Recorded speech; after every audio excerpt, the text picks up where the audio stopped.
Welcome to Passion Church. For more information about Passion Church, please visit us online at www.passionchurch.tv. Now let's join the service already in progress.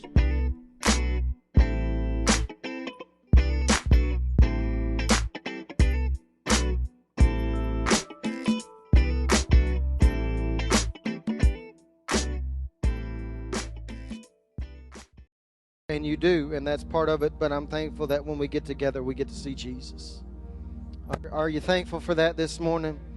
I'm thankful for His goodness and His grace. Well, it's good to be here this morning. I'm glad you're here, man. Y'all look good. I don't know what happened to this side compared to this side, but y'all all look good. It's good to be here.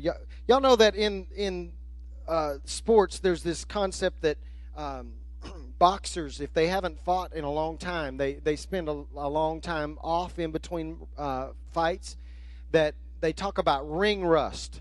Y'all know what I'm talking about? It takes a little while for them to get going. So y'all are the early crowd, and I haven't been in the pulpit for 4 weeks, so I'm going to work my ring rust out on y'all. And so that's a dangerous thing, because I know what the tendency is, is that you just keep going. So I'm going to try to be precise this morning. It's good to have you this morning to be with us and see some special folk. Brother Stacy, we're glad you're here. Santosh has slipped back in from Florida. See, he can't get away. He just thinks he can get away, and he loves us too much to leave forever. So we're glad you're here, Santosh, and we're just delighted that you're all here. Well, we got together Friday night for a thing called June Junction, and we watched a powerful movie together. If you have not watched that movie, I want to encourage you on your own time to rent a movie called Unconditional. It is a powerful movie, and you need to watch it. And I'm going to try to tie into that this morning. But even if you weren't here, you'll understand, I think, what we're talking about. Do you ever stop and think about the type of person that Jesus was when he walked on the face of this earth? Now, I'm talking about what he was like personality-wise. I mean, you think about it when we think about each other. When I go home and Julie and I talk about y'all, and we do, and y'all talk about us, and you do, what happens is we land on personality traits. We talk about the fact that somebody's mild, somebody's direct, somebody's intense. I never hear that one, but somebody's intense. Maybe somebody's aloof. Maybe somebody is warm. But something happens when we begin to think about Jesus, and in particular when we start to think about him, I think what takes place is we begin to think about who he was, and therefore we never really stop and think about the type of personality Jesus had. And so I've been spending some time thinking about Jesus personality-wise. I don't know that he ever took a Myers-Briggs test or any of those other ones that tells us he's a personality and he's all that stuff. I doubt very seriously any of that took place. But I've come to a conclusion. I am convinced that Jesus was precise and concise. In fact, I think it could be said of Jesus that when you really start to think about Jesus, Jesus was a minimalist, if you will. He had this ability to boil things down. When you think about the fact that he was able to summarize the entire teachings, the entire premise, all of the principles of the kingdom of God in one short sermon that we call the Sermon on the Mount, I guess what you could say about Jesus was this: Jesus was a man of few words. Oh, I know that there's a lot of red in the Bible. I understand that when you kind of take an overall view of Jesus, that you recognize he said a lot in 3 short years. But when you talk about the environment that he was raised in, the environment, the day, the culture, the fact is that Jesus, in comparison to the religious leaders of his day, in comparison to all the TV evangelists of the day, in comparison to all the authors and all the scholars of his day, Jesus must have come off as a man of few words. Yeah, because see, rather than volumes of information and inspiration, he seemed to take an opposite route where he almost operated from this concept of less is more. That's how he operated. In fact, the religious elite, the greatest preachers of his day, the greatest theologians of his day, they managed to take 10 simple commandments. Y'all know those. We ought to take a test sometime and see how many of it. Like some people write down cleanliness is next to godliness. That's not one of the 10 commandments. And God helps those who help themselves. That's not the 10 commandments. Y'all know the 10 commandments. Y'all, thou shalt not lie, thou shalt not steal. All 10 simple commandments. And the religious leaders of his day were so verbose and so expansive that they come to the place where they add 603 new commandments to help us understand the 10 commandments. And then Jesus comes along. And in contrast, when Jesus was asked to expound on the 10 commandments, what he did was, rather than adding to or muddying the waters, Jesus went all the way the other direction, and he summarized all of the commandments in two. Two basic commandments that he says communicate the heart of all the others. Listen to his two. Matthew chapter 22, beginning in verse 35. This is where he is so minimalistic in his discourse. He says this. Then one of them, a lawyer, asked him a question, testing him and saying, "Teacher, which is the great commandment in the law?" And Jesus said to him, "You shall love the Lord your God with all your heart, with all your soul, and with all your mind. This is the first and great commandment. And the second," see, he's boiling it down, "and the second is like it. You shall love your neighbor as yourself." On these two commandments hang not only all the other commandments, but also hangs, this is what he says, hang all the law and all the prophets. All the law that Moses had given, all the prophecies that had gone forth. Jesus says, I'm pulling all that stuff down. Yeah, read it. Go back and read all the law. Go back and know all the commandments. Know all what the prophet said. But when you get right down to it, Jesus is saying, these two are the ones you need to do. Jesus was pinpoint. Jesus, with laser-like clarity, cuts through all the red tape and all the fine print. And he says there are two pinnacle commandments, two pinnacle principles that serve as the hinge pins on which the kingdom swings. Everything about the kingdom comes down to these two simple but difficult commandments.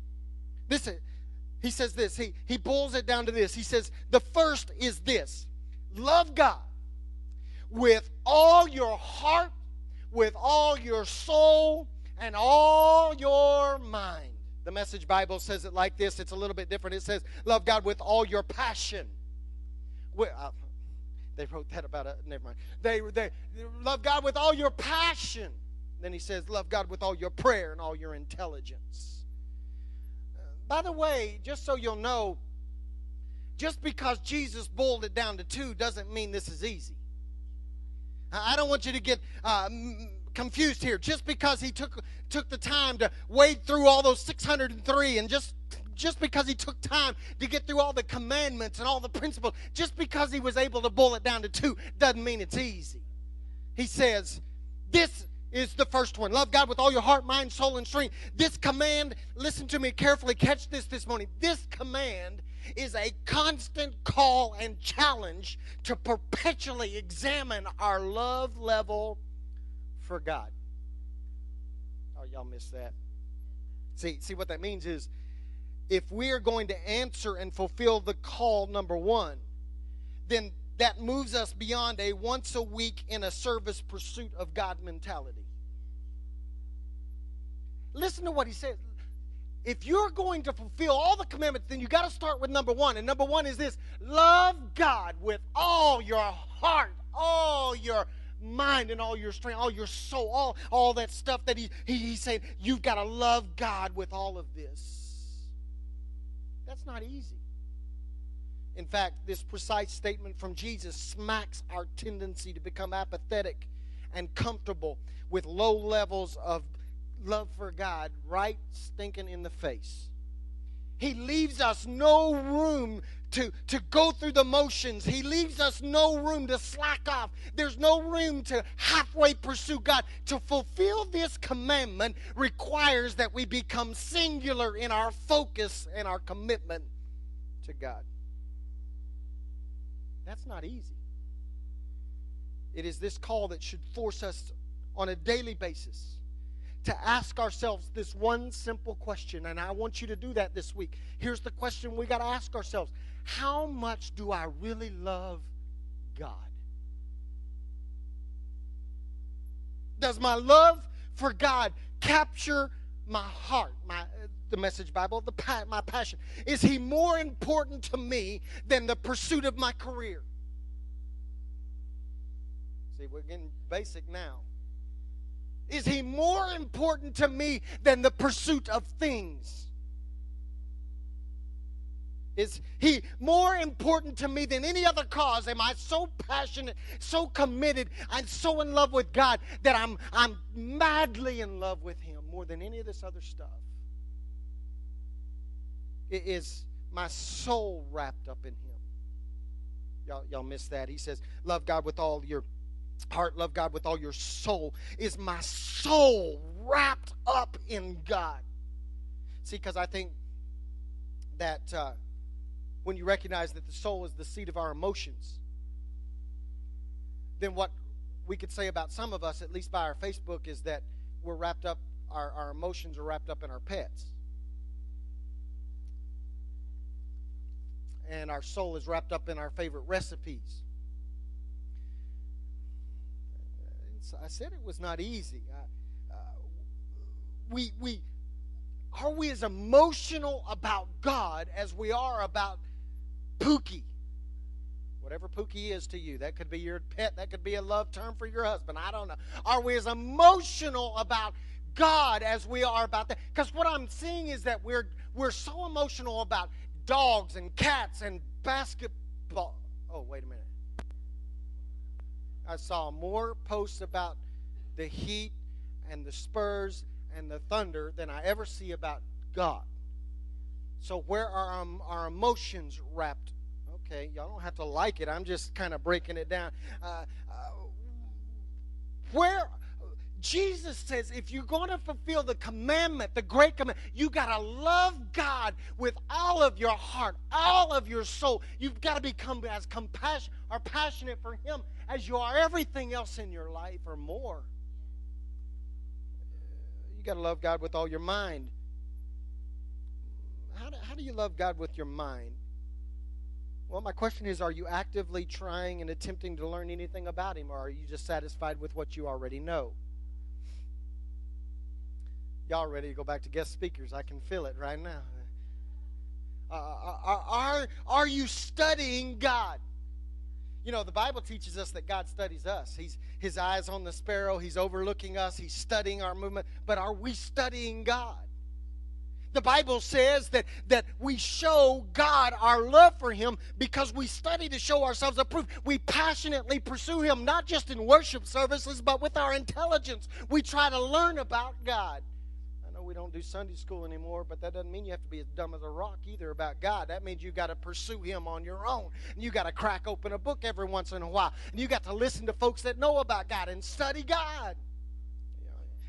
Command 1 requires a total commitment. It impacts and pulls on every part of us in one simple statement. Jesus forces us to reevaluate what constitutes a real disciple.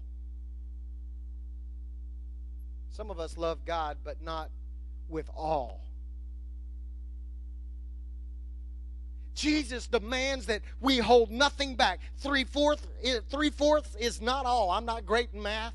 I hate math. But I do recognize that 3/4 is not the same as all. It's close. It's just not close enough. 90% isn't all.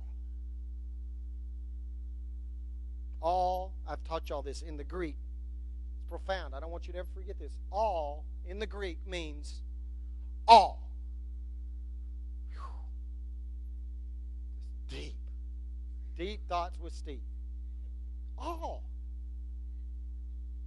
all means all. Nothing held back. No reserve, no net, no fail-safe.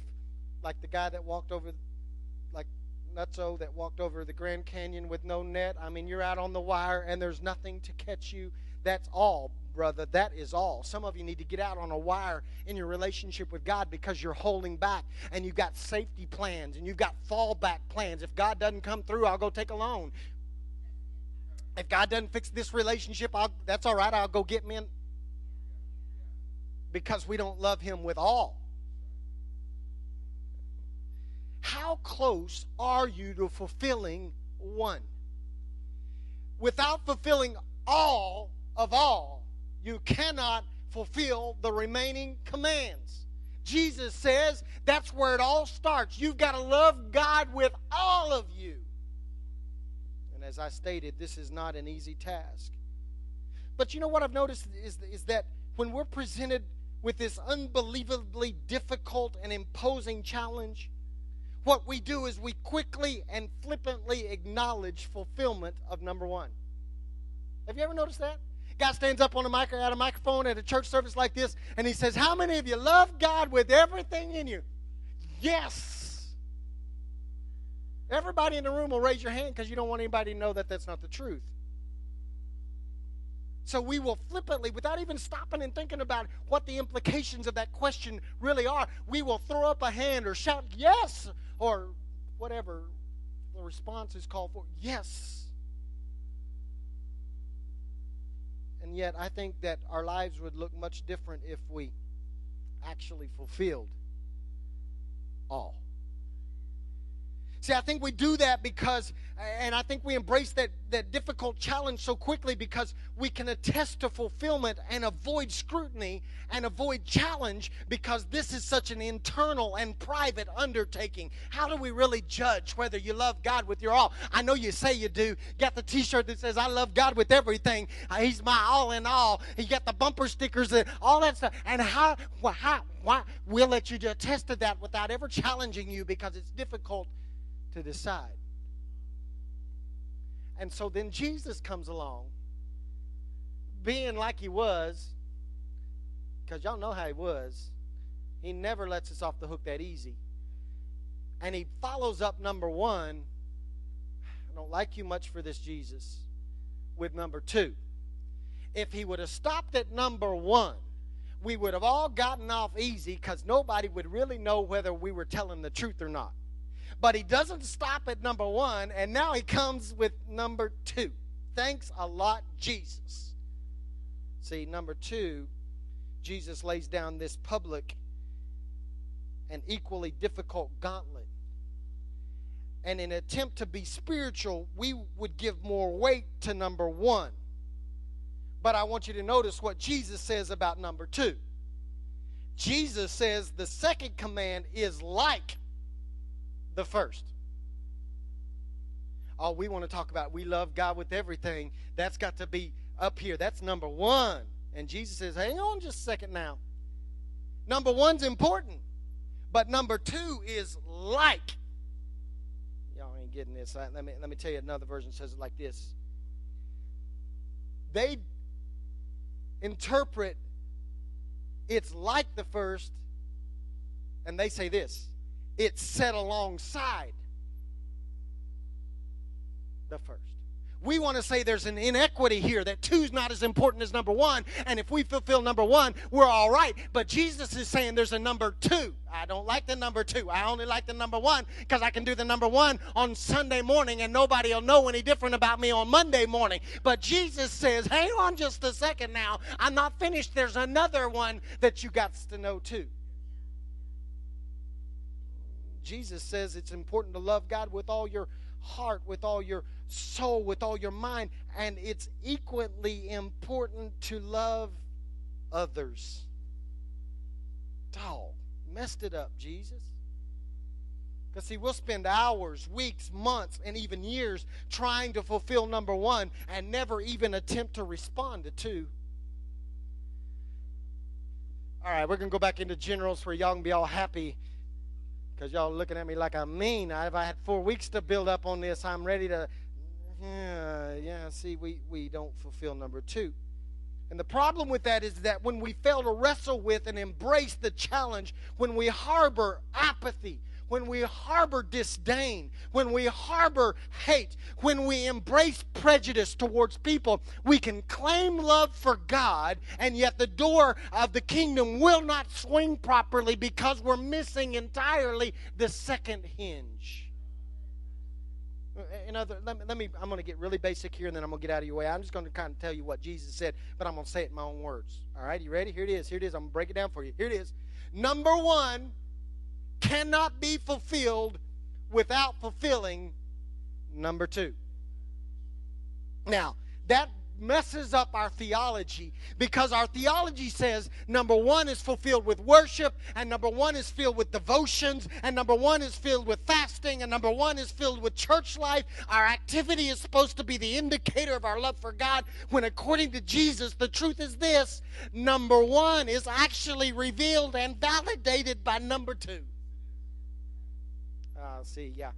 See, we like to believe that it's our attendance pins and our membership and our activity that shows how much we love God. And as long as we can stand in here on Sunday morning and wave our hands and do our dance and snot a little bit and buck a little bit and get goosebumps, then that should be enough to let everybody in the building and everybody in the world know that we love Jesus. If I can go to the green room and get the right T-shirt on and wear that to work on Monday, then I have done what I have to do to fulfill and to validate number 1. And Jesus is saying, forget the fact that about all that activity and recognize that until you embrace number 2, you're just playing church. And oh, by the way, Jesus doesn't give us a pass just because we aren't people. And Jesus doesn't give us a pass just because we're shy. And Jesus doesn't give us a pass just because we're busy. And Jesus doesn't give us a pass just because we've been hurt. He simply says that if you're going to try to attempt number 1, then wait just a minute. You've also got to fulfill number 2. And Jesus makes this remarkably, he's a minimalist. He makes it convincingly clear. You know how he does it?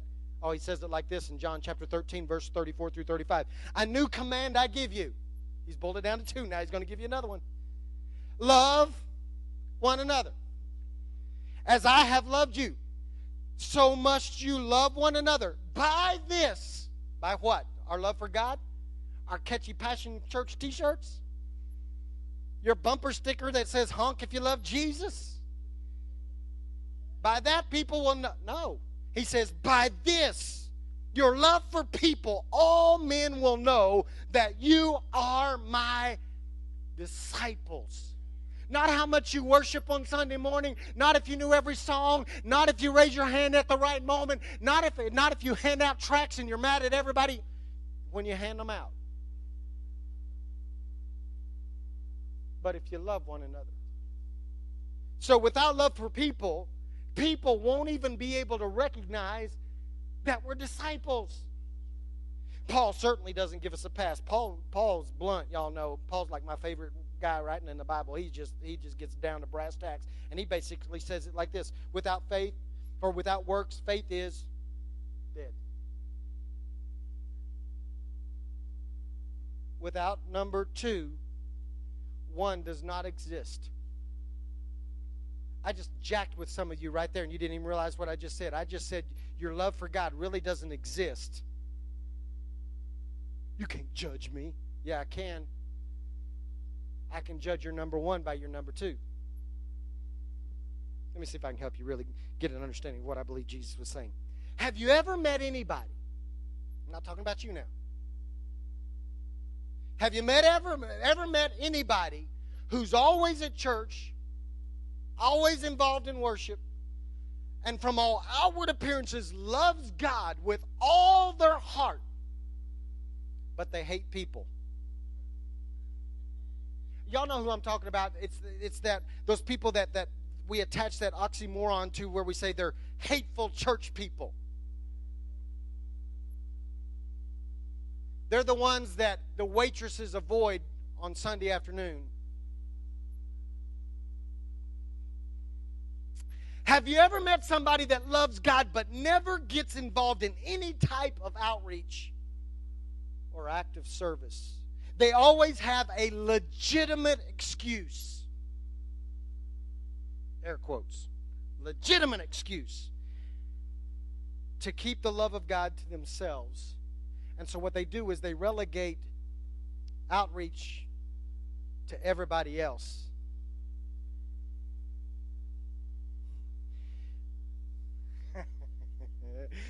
Have you ever met somebody that loves God but only cares about themselves? Well, they love God. They just don't love anybody else. Oh, and here's the clincher. Here it is, right? Are you that person?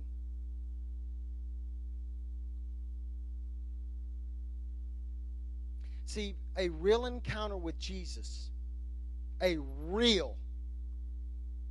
that's the caveat, a real encounter with Jesus forces us to have real encounters with people. A with all love for God should change our demeanor. It should change our tone. It should change our countenance. In other words, let your face know that you love Jesus. And it should change our level of compassion.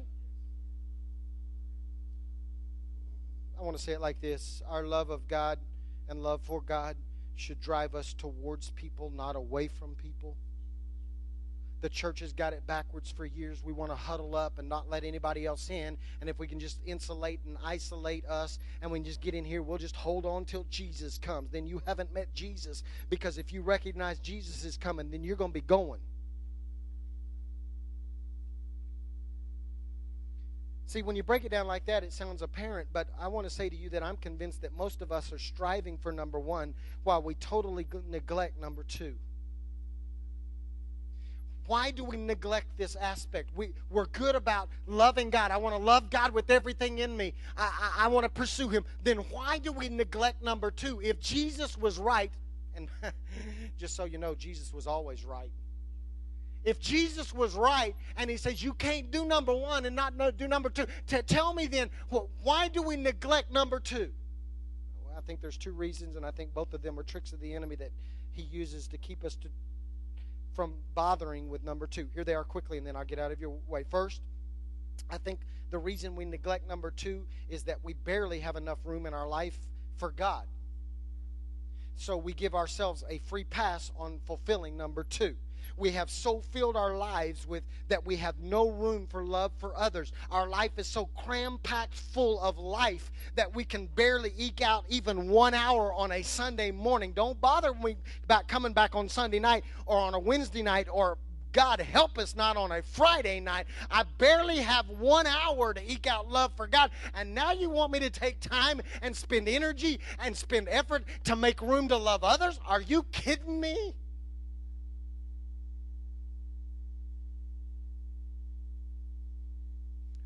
I just need to tell you that I believe that what most of us need to do is build some margin in our lives and some room in our lives for loving others.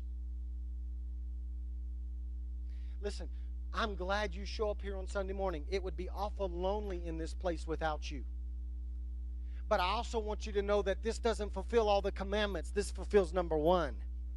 And you've got to build some margin in your life where you can get away from work and get away from the ball field and get away from the TV and quit walking fluffy long enough that you can spend some time and some energy and some effort actually intentionally going out of your way to involve yourselves in the lives of somebody else that doesn't know God, so that you can express love to them. And as you express number two, it reveals and validates that yes, in fact, you do love God.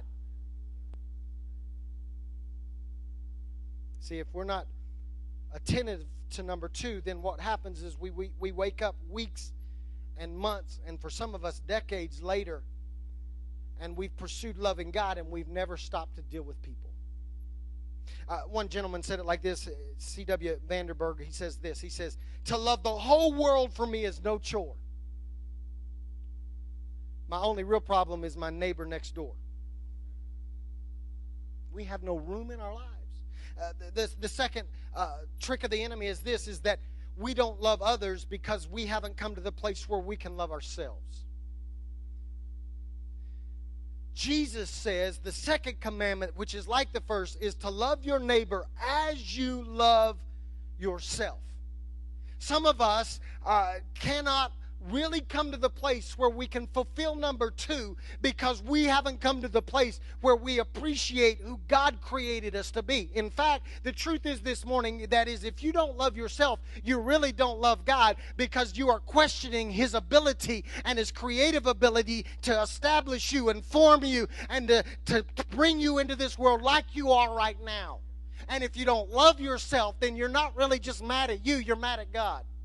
And if you're mad at God, you don't love yourself, so you can't love others. And if you can't love others, you can't love God. Y'all getting this, how it works out? See, self-hate leads to others' hate. Y'all missed that. Self-hate.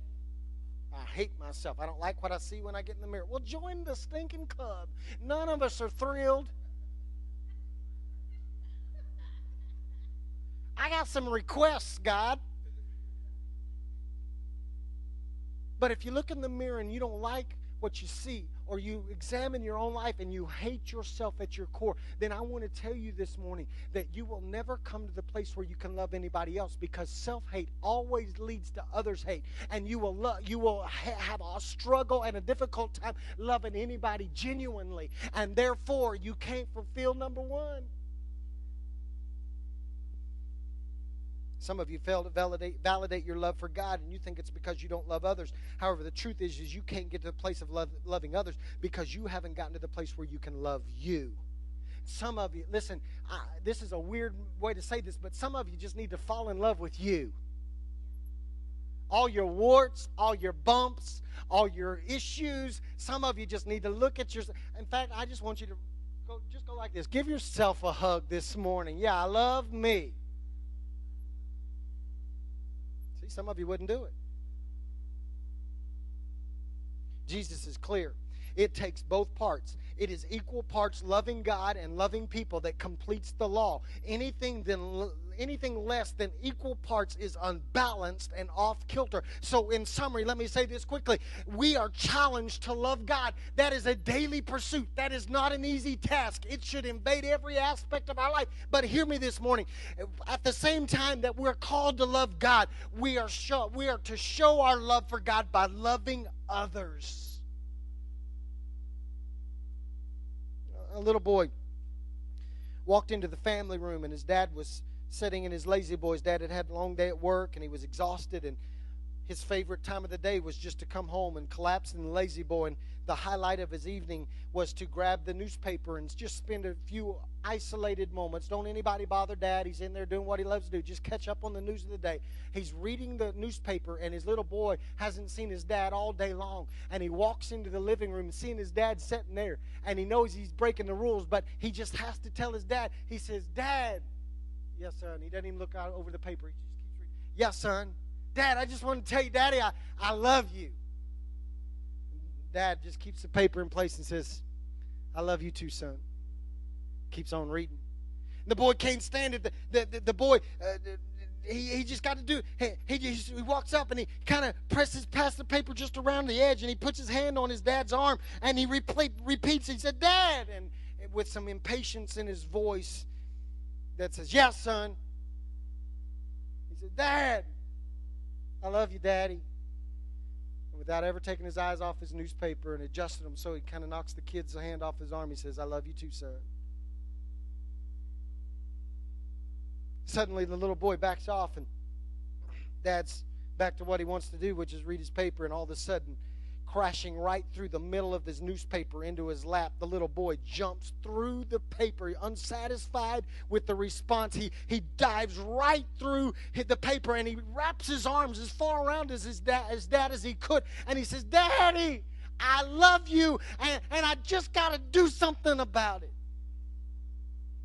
What I came to tell you this morning, it's not enough to stand in here with your arms raised and tears streaming down your face, telling God, "God, I love you. Father, I love you. Jesus, I love you. You're my everything. You're my all in all." No one compares to you. When I think about your goodness and all that you, oh, Father, I love you.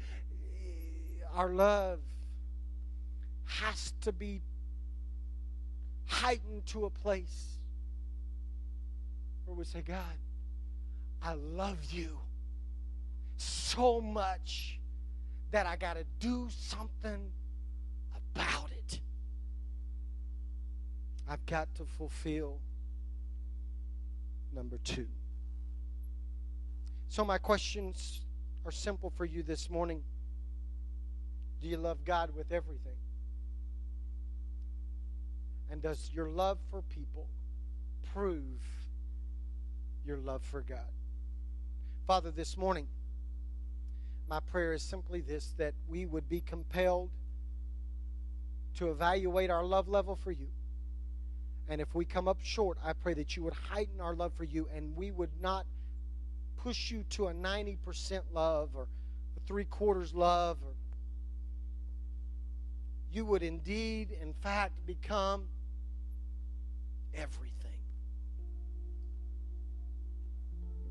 We would be able to stand and say, not just as something we're going through the motion saying, and everybody else. No, Father, when somebody asks us, do you love God? When we say, He's my all in all. He's the fairest of 10,000. He's the bright and morning. He's the lily. He's my everything. It wouldn't just be flippant, and it wouldn't just be lip service, but you would capture our heart, our soul, and our mind. We would become consumed with loving you. And then, Father, I pray that we would embrace the challenge that Jesus laid down at our feet, that we wouldn't huddle up in some sanctuary somewhere expressing our love for you and forget that there are people that need to know that kind of love. God, I pray over my people today, and I pray that those that are so busy that they don't have much time for you and less time for people, God, I pray that you would challenge their calendars today, and you would cause them to build margin into their life, and they would begin to make room for people. God, I pray especially for anyone under the sound of my voice that hates themselves, that despises what you've created in them, that feels like they're not enough, that feels like they're less than everybody else, that feels like they're not what they should. God, I pray that in the name of Jesus right now, you would allow them to discover just enough, the appropriate dose of self-love, where they recognize that they're a gift, that they're created perfectly in your image, that the way they are right now, you delight in them. And so, Father, I pray that you would release us to reveal our love and to validate our love for you. Not by our worship, although our love for you will demand worship. I pray that we would begin to validate our love for you by how we treat people, and by how we love on people, and how we reach out to people. And you would challenge us to take care of number 2. I pray that you would allow us to do that in Jesus' name. And everybody said, the $2 bill. Those of you that were at the movie Friday night are going to get this. Some of you may need to go watch the movie. But the $2 bill, in the movie they said there's millions of these in print. In fact, there's enough of these probably that everybody on the planet could have one. There wouldn't be any shortfall. They've printed millions and millions and millions and millions of them. The only problem is that because they're so unique, people hoard them. And so many of you, probably some of the young folks sitting in this room right now, have never even seen one of these in person. Kind of sounds like God love, doesn't it? There's enough to go around, but we like to hoard it up on Sunday morning and pour it into a sanctuary and call that church. And we fail to circulate what He's blessed us with. And so this morning on the way out, as a reminder that number 1 is important, but number 2 is set equally alongside of it. As you leave, either myself or Stuart back there is going to hand you one of these $2 bills.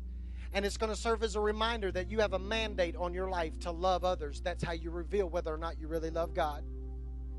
And I want to challenge you.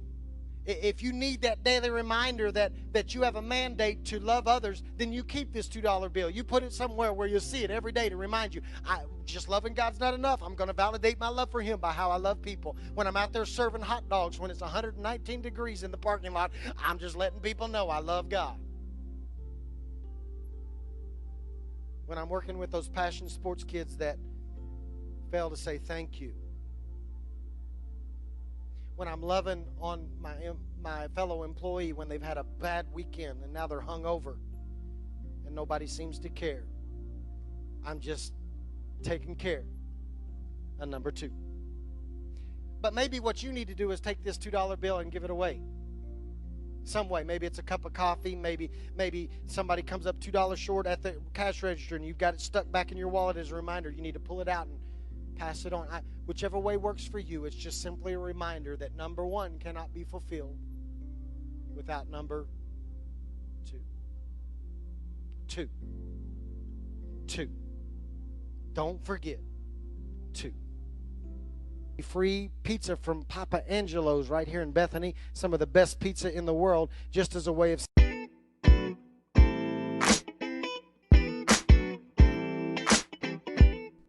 It's been a privilege to have you join us for this time of ministry.